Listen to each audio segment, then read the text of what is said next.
Transmitting from the heart of Times Square on 99.5 FM, WBAI New York, Pacifica Radio for the tri-state area. This is TrumpWatch, a weekly series investigating the actions of and reactions to President Donald J. Trump and his administration. I'm your host, Jesse Lent. So I have great confidence in my intelligence people, but I will tell you that President Putin was extremely strong and powerful in his denial today. And what he did is an incredible offer. He offered to have the people working on the case come and work with their investigators with respect to the 12 people. I think that's an incredible offer. Okay? Thank you. Yes, please. I'd like to add something to this.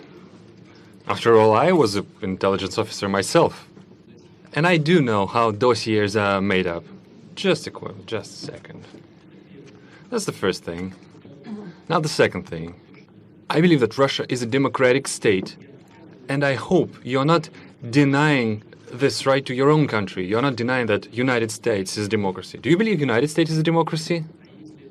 And if so, if it is a democratic state, then the final conclusion in this kind of a dispute can only be delivered by a trial, by the court. That was President Donald Trump and Russian President Vladimir Putin speaking on Monday at a press conference in Helsinki, Finland, following a closed-door meeting between the two men where only their interpreters were present. Vladimir Putin, of course, is heard speaking second through a translator, footage courtesy of the White House press office. Hello and welcome to TrumpWatch. Most of the coverage around Trump and Putin's meeting in Helsinki has understandably been focused on what's been perceived by analysts from both sides of the political spectrum as deference to the Russian leader. President Trump was criticized even by many politicians within his own party, not only for comments like the ones we just played, but also a much-discussed 15-second stretch of the press conference where he appeared to question the validity of the claim by his own intelligence agencies that Russia hacked the 2016 U.S. elections simply because Putin assured him they didn't. People came to me, Dan Coates came to me, and some others. They said they think it's Russia. I have President Putin. He just said it's not Russia. I will say this. I don't see any reason why it would be. But tonight, instead of focusing on what President Trump said in Helsinki, we're going to take a deep dive on Russian President Vladimir Putin's remarks and what they mean for the U.S. and the rest of the world with Joshua Keating of Slate. We spoke yesterday. Joining me now is Joshua Keating, a staff writer for Slate and the author of Invisible Countries, Journeys to the Edge of Nationhood, published last month on Yale University Press. He also wrote the July 16th Slate article, What Putin Was Really Saying in Helsinki. Trump was there to make friends. Putin had a different agenda. Hello, Josh. Welcome to TrumpWatch. Thank you so much for joining me. Thanks for having me. Before we get to Monday's summit between U.S. President Donald Trump and Russian President Vladimir Putin in Helsinki, Finland, I wanted to touch on the climate in the days leading up to the meeting between the two men. On Friday, the special counsel investigating Russian interference in the 2016 election issued an indictment of 12 Russian intelligence officers in the hacking of the Democratic National Committee and the Hillary Clinton presidential campaign. Can you talk a little bit about how this development played out at the summit and in the days leading up to it? Well, sure. I mean, there were calls in the days leading up to the summit from leading Democrats in Congress for him to call off the event entirely. And it certainly was going to cast a shadow over whatever the two men talked about in Helsinki. But, you know, I think anybody who sort of watched this president over the last few years has realized there's never any chance he was going to call off this meeting. It's something that he's been pushing for the beginning of his presidency. And he clearly doesn't put much stock in the Mueller investigation anyway. So I think it was always clear that this meeting was going to go forward and that Donald Trump was going to give Vladimir Putin the benefit of the doubt on the question of whether there was any interference in the 2016 election. That's it's maybe not the best phrase to use, since the only person who seems to have doubt about this is Trump himself. It's also been reported that President Trump's advisors urged him to take a more hardline stance on Russia, and yet he seemed unwilling to do so. What do you know about this rift in the administration's thinking on Russia? Yeah, well, it's interesting to note that a person who's had a very strange past month has been National Security Advisor John Bolton, who's somebody who's spent a career denouncing the idea of engagement with dictatorships and anti-American regimes. He's been a hardliner on Russia for decades. And so to see him in 1 month not only coming with being at Trump's side during the meeting with Kim Jong-un, but to, actually help set up the summit in Helsinki with Vladimir Putin, is a very strange turn for his career. It does seem like he's been pushing back a little bit on some of the sort of ideas for cooperation that have been floated, particularly on Syria. And he's clearly been a voice of skepticism about engagement with Russia. But, that being said, he's gone along with this, and he's very much been a part of this process. We'll probably never know a lot of what was said at this summit. You mentioned last month's Singapore meeting between President Trump and North Korean leader Kim Jong-un. And like that meeting back in June, Trump and Putin spoke privately with only their translators present. In all the reporting you've done and seen, do we have any idea about what was said in that room? No, not really. And it's sort of deeply strange why this happened. It seems pretty clear that they didn't want a record of what was said in that room. And there's been some confusion about this even since the meeting happened. I mean, if you watched the press conference and saw the kind of reactions coming out of it, there was nothing actually substantive that was agreed. They didn't announce any kind of new deals on Ukraine or Syria or arms control or any of the other kind of pertinent issues between the U.S. and Russia.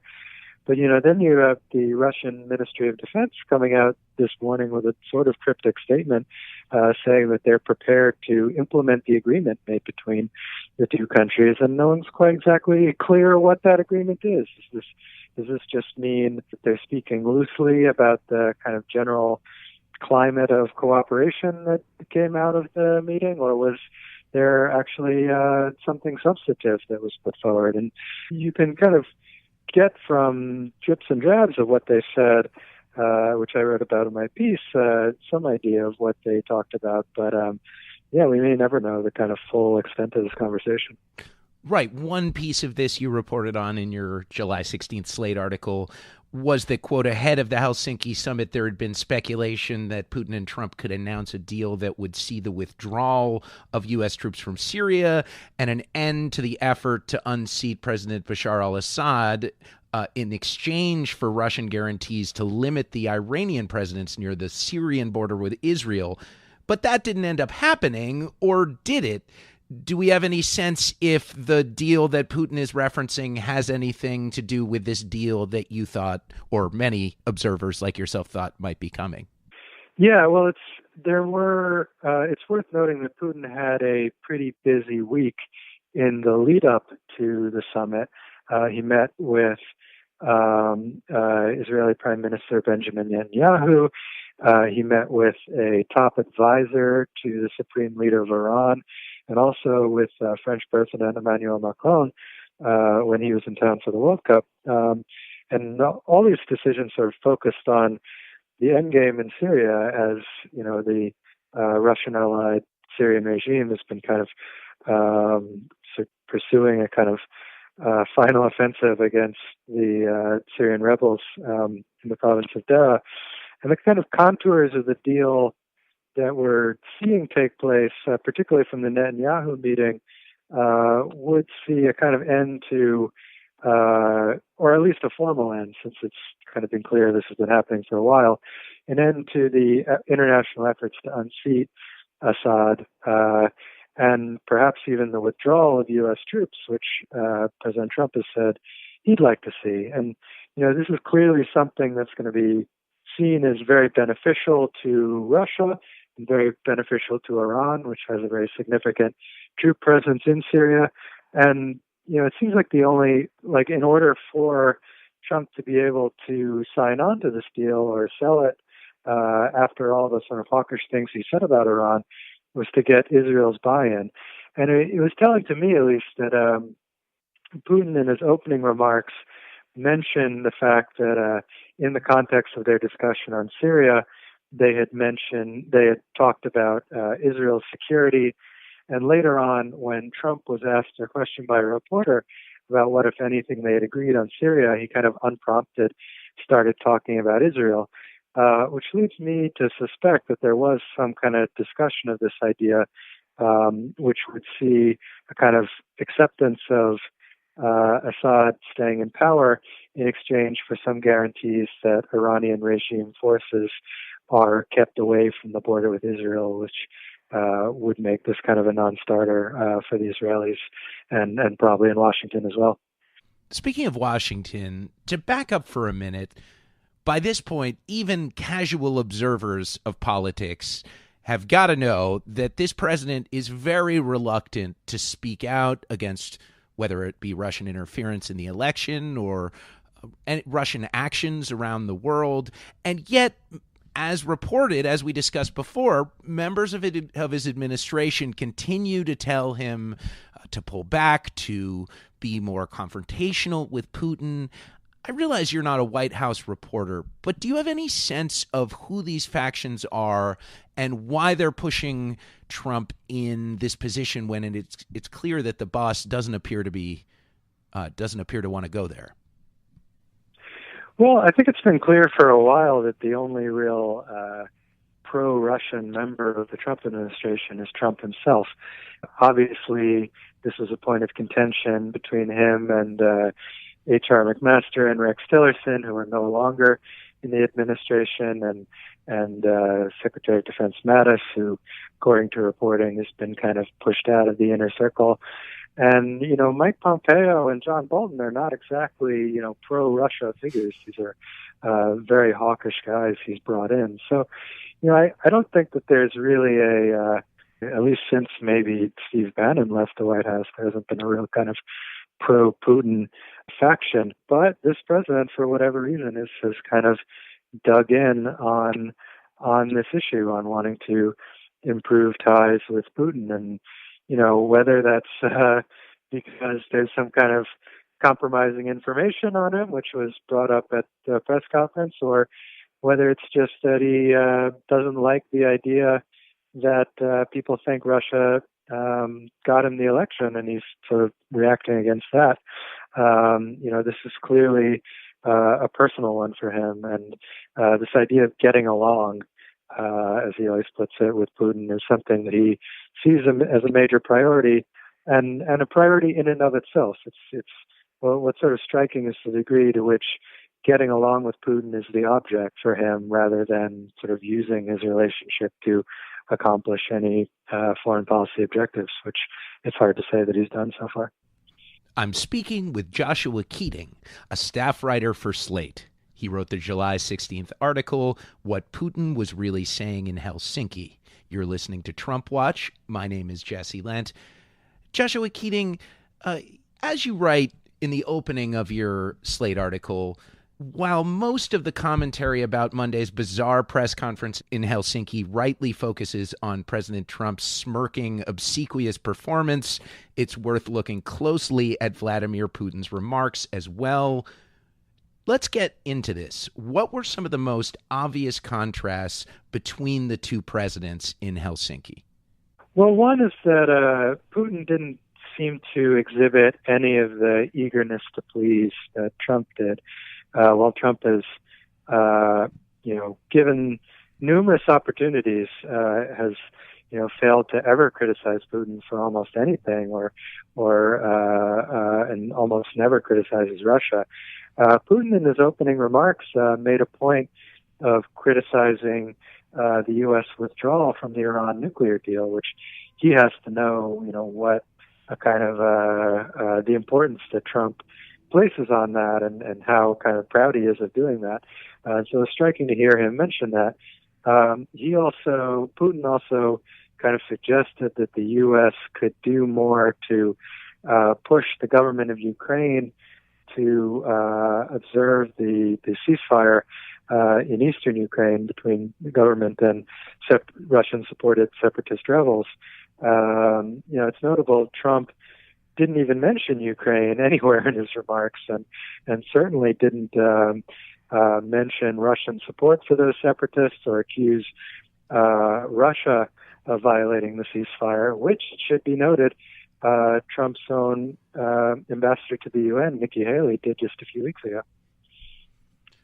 You report that Putin proposed a trade for U.S. access to the Russian operatives that intelligence agencies here believe engaged in hacking the 2016 presidential election. If Russian intelligence officers can investigate some of the people close to Bill Browder, the U.S.-British financier and former Russia-backed investor who's campaigned for harsh sanctions against Russian officials since the death of his lawyer, Sergei Magnitsky, in a Russian prison in 2009. What's Putin's endgame here? Well, the kind of message that comes out of Russia often is that, the U.S. is being hypocritical for denouncing Russian interference in the election and hacking, since the U.S. goes around and interferes in other countries' elections all the time. And, what they point to is kind of, U.S. support for, pro-democracy NGOs around the world. He also mentioned George Soros in his remarks. So his idea is that, if you're going to investigate these, Russian hackers and Russian companies that may or may not have done this, then we should be able to look into guys like George Soros and Bill Browder. And today they also mentioned former ambassador to Russia, Michael McFaul. So, these are the kind of figures that have sort of irritated Russia by sort of criticizing Putin and supporting groups that are pushing for democracy there. Their message is that there isn't really a distinction between this and what Russia may have done in the election. One of the main narratives in a lot of the analysis of the Trump-Putin summit was that the president failed to defend America in light of Putin's remarks on the U.S. and specifically our intelligence agencies. Dan Balls of the Washington Post wrote on Monday, quote, "When the history of Donald Trump's presidency is ultimately written, July 16th, 2018, will have a special entry. On a day when the setting called for a show of strength and resolve from an American president, Trump instead offered a deference, defensiveness, equivocation, and weakness. If anyone can recall a performance by a U.S. president that rivaled the one seen around the world Monday, let them come forward," unquote. What are some of Putin's remarks that prompted President Trump's critics to get the most upset about his lackluster response? I think it's like I was talking about. It's this sort of equivalence or whataboutism, as it's often called. It's a sort of Russian rhetorical tactic going back to the Cold War era. I mean, I think Trump kind of buys into this. He told Bill O'Reilly maybe it was last year, when pressed on Putin's killing of journalists and critics, he said, "What, you think we're so innocent?" And he's when talking about the actions that have led to the kind of crisis in U.S.-Russian relations going on, he sort of fails to identify anything that he thinks Russia's done wrong, whether it's backing separatists in Ukraine or interfering in the elections of countries around the world or assassinating critics both at home and abroad. He kind of always glances over this and says, like, well, we both made mistakes. We both done things wrong. And this is really kind of striking and strange language to hear from any U.S. president, particularly it should be said from a Republican one. It's a major shift in the way that the president talks about Russia and talks about America's role in the world. One memorable moment of the press conference in Helsinki that you describe in your article is when Putin is asked by a reporter if Americans should believe the Russian government's denials that they interfered with the 2016 election. And he said, quote, "As to who is to be believed, who is not to be believed, you can trust no one." What does this tell us about Putin's leadership style and Russian politics in general? Yeah, well, I mean, it doesn't quite go enough to say that Putin lies or that his politicians in Russia are dishonest. There may be no more so than politicians anywhere, but I think what's distinctive is the sort of transparency about the dishonesty that you sometimes get. I mean, Putin is more than willing to say 1 week that Russian military was not involved at all in the annexation of Crimea, and then a few months later he'll talk about how he planned it. I mean, it's kind of striking to the degree to which he will reverse himself and sort of change his narrative to fit whatever his political priority is at the moment, and will be kind of upfront about doing that. And I think that this kind of not so much just avoiding the truth, but arguing that the truth doesn't matter so much, and that all information can just be weaponized, and that all actors have their own version of the truth, is a kind of distinctive feature of the Russian government's messaging. And I guess what kind of disturbs me is the degree to which I sometimes hear echoes of that in the messages coming out of the White House. I mean, just today, Trump made a kind of ridiculous excuse for one of his remarks in Helsinki, basically totally reversing himself and saying that it wasn't that he said that he doesn't see why Russia was involved with the hacking, instead he doesn't see why it wasn't involved. So it's this kind of easiness with which he's willing to reverse himself and doesn't even seem to care whether his critics believe him or not, is something that we've seen a lot from the president of Russia, and now we're starting to see from the president of the U.S. as well. And this is a tactic that goes back to Soviet-era Russia. There's a documentary by Adam Curtis of the BBC called Hypernormalization. Yeah. And this is the idea employed in Soviet-era Russia that it's not that politicians are dishonest and that we should hold them to account. It's that all politicians lie, everyone's dishonest, and so ultimately, what does the truth really matter? Am I getting that right?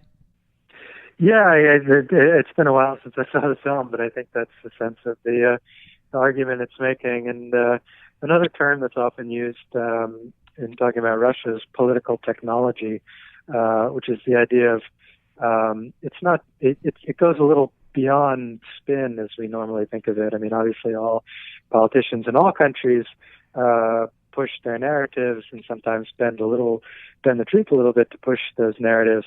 But what's sort of distinctive about Russia is the extent to which they almost create these whole political ecosystems where it's not just that the Kremlin is pushing its own line, it's that it's pushing the opposite line as well. So there are opposition parties that are actually kind of working in cooperation with the Kremlin to argue against its positions, but in a way that kind of ultimately serves the greater narrative. And you have these kind of this sort of fake opposition that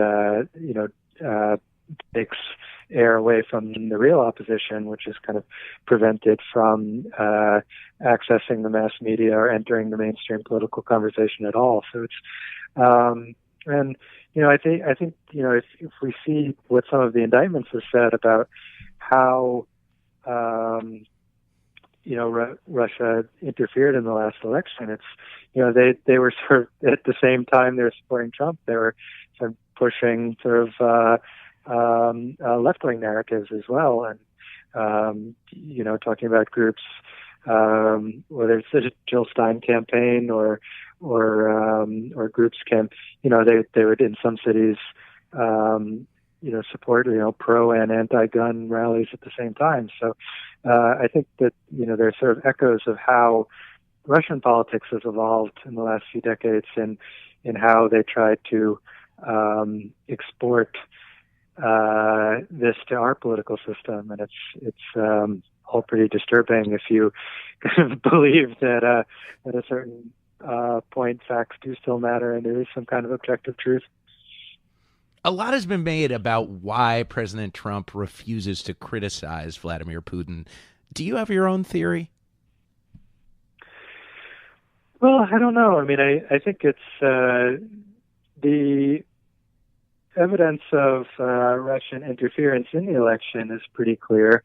I don't think it's been definitively proven yet that Trump was aware of it or was sort of an active participant in it, though it certainly possibly was. We'll have to wait and see what else comes out. But I think it's a combination. One, there's some sort of, he clearly has a kind of sympathy for strongman rulers, for authoritarians, for people who kind of see the world as in terms of zero-sum great power competition, and he certainly seems to prefer those guys to the sort of highfalutin talk of a rules-based international order that he gets when he's in Europe, and clearly he has no patience with what European leaders are telling him. So there's clearly just some affinity between him and Putin's worldview, and there's also clearly some resentment of the idea that he owes his election victory, his cherished electoral college victory, which he brings up at any opportunity, to anyone but his own savvy. And so I think that he will continually deny that there was any Russian interference in the election, or at least cast doubt on it, because it undercuts his own legitimacy. Thank you so much. Thanks, Jesse. Great coming on. I've been speaking with Joshua Keating, the author of the new book, Invisible Countries, Journeys to the Edge of Nationhood, and the July 16th Slate article, What Putin Was Really Saying in Helsinki. You're listening to Trump Watch. My name is Jesse Lent. And that's going to do it for this week's show. You can hear all 78 episodes of Trump Watch with Jesse Lent at soundcloud.com/TrumpWatchWBAI or wherever you get your podcasts. Follow us on Facebook or Twitter, where our handle is TrumpWatchWBAI. And I'll be back next Wednesday at 6:30 p.m. when we'll break down another aspect of the Donald Trump administration. Until then, I'm your host, Jesse Lent. Talk to you next time. What about seal rights? What about eel rights? What about coon rights? What about loon rights?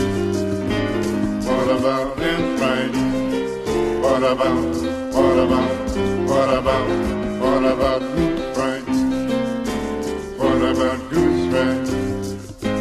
What about lark rights? What about shark rights? What about fox rights? What about ox rights? What about hawk rights? What about goat